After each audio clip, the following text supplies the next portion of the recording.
Hello mister, என்ன ஏதுன்னு விசாரிக்காம நீங்க எப்படி இவங்களுக்கு தண்டனை கொடுக்கலாம்?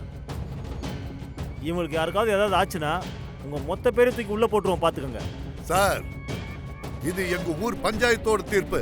எங்க சிலைய திருடினவங்களை அடிக்காம தூக்கி வச்சு கொஞ்சம் சொல்றீங்களா? சிலையை அவங்க தான் எடுத்தாங்கன்னு எப்படி நீங்க சொல்றீங்க? என்ன எவிடன்ஸ்? எந்த ஆதாரமும் இல்லாம அவங்க மேல கை வைக்கிறதுக்கு உங்களுக்கு யார் ரைட்ஸ் கொடுத்தது? எல்லாரும் முன்னாடி போட்டு இப்படி அடிச்சிருக்கான். நீங்க எல்லாரும் என்ன வேடிக்கை பார்த்துட்டு இருந்தீங்களா? ஏய், நீங்க எல்லாம் மனுஷங்களாயா? உங்க மனசாட்சி தொட்டு சொல்லுங்க. நாங்களே இந்த சிலையை எடுத்து நினைக்கிறீங்க? எங்க அம்மாவால பல குடும்பம் சந்தோஷமா வாழ்ந்துகிட்டு இருக்காங்க. அவங்கள பார்த்தா சிலை எடுத்தாங்கன்னு சொல்றீங்க?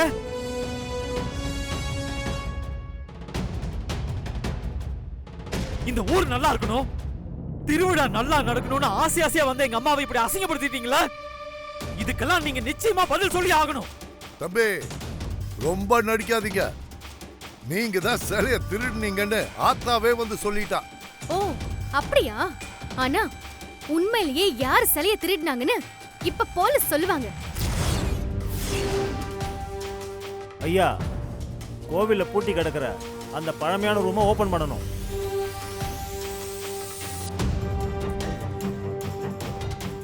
சார், இது எங்க ஊர் கட்டுப்பாடு.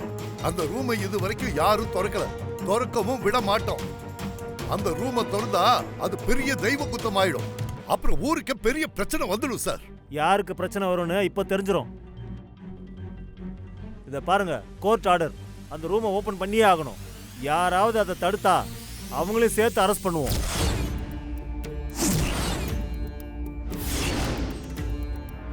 இங்க பாருங்க, எல்லாரும் என்ன தயவு செஞ்சு மன்னிச்சிருங்க.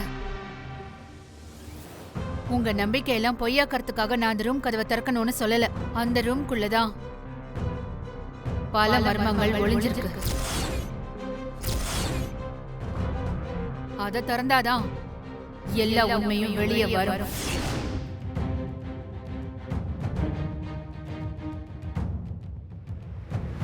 அதெல்லாம் முடியாது.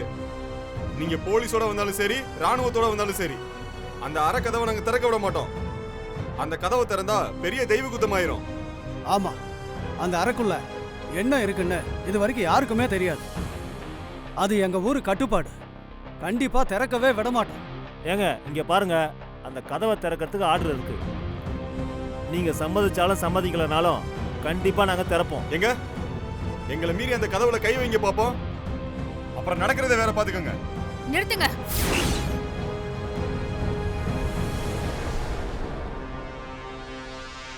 அந்த கதவை திறந்த ஊருக்கு ஏதாவது ஆயிடும்னு நீங்க பயப்படுறீங்க. அந்த பயத்தை பயன்படுத்தி தான் இங்க தப்பு நடந்துகிட்டு இருக்கு.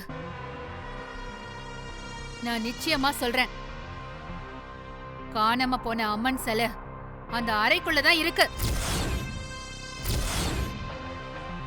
அப்படி இல்லனா நீங்க என்ன தண்டனை கொடுத்தாலும் நான் ஏத்துக்கிறேன்.